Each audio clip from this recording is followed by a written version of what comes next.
ఇంతకు ముందే అన్వేష్ తోటి మాట్లాడొచ్చింది. అవునానే ఏమన్నాడే మరి? వాళ్ళ మామ అంట అన్వేష్కు వాళ్ళ మరదలకి ఇద్దరికి పెళ్లి చేస్తా అని చెప్పిండంట. వాళ్ళ మామ మాట ఇచ్చిండంట.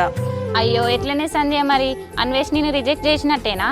అంతే సింధు, చిన్నప్పటి నుంచి నేను ఏది కోరుకున్నా నాకు అన్ని దూరం అయిపోతాయి. చిన్నప్పటి నుంచి మా డాడీ కూడా నాకు చాలా ఇష్టం. మా డాడీ కూడా దూరం అయిపోయిండు. అదే ఇష్టం అన్వేష్ మీద పెంచుకుంటే అన్వేష్ కూడా దూరం అయిపోతుండు.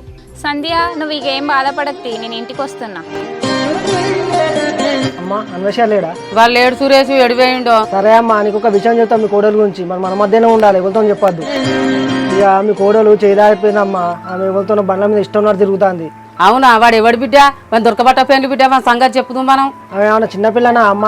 మేము ఎన్ని చెప్పినా ఏంలే, అన్ని తెలిసే తిరుగుతుంది. నా తమ్ముడు ఏమో నా కోడలు నొప్పించి పెళ్లి చేస్తామని బట్టే. మరి నా తమ్ముడికి నేనేం చెప్పాలి బిడ్డ? అమ్మ సంధ్య మంచి అమ్మాయి అమ్మ. మన అన్వేష అంటే ఫుల్ ఇష్టం ఆమెకు. ఆమె లవ్ ఓకే చేసి పెళ్లి చేసుకోరా అంటే అస్సలే ఇంటలేదు వీడు. మరదలు అని ఆమె చుట్టూ తిరుగుతాడు. నేను చెప్తే వాడు నా మాట వింటాడు అరవాడు. నువ్వే చెప్పు, పుణ్యం ఉంటుంది కాసంత. సరే అమ్మా.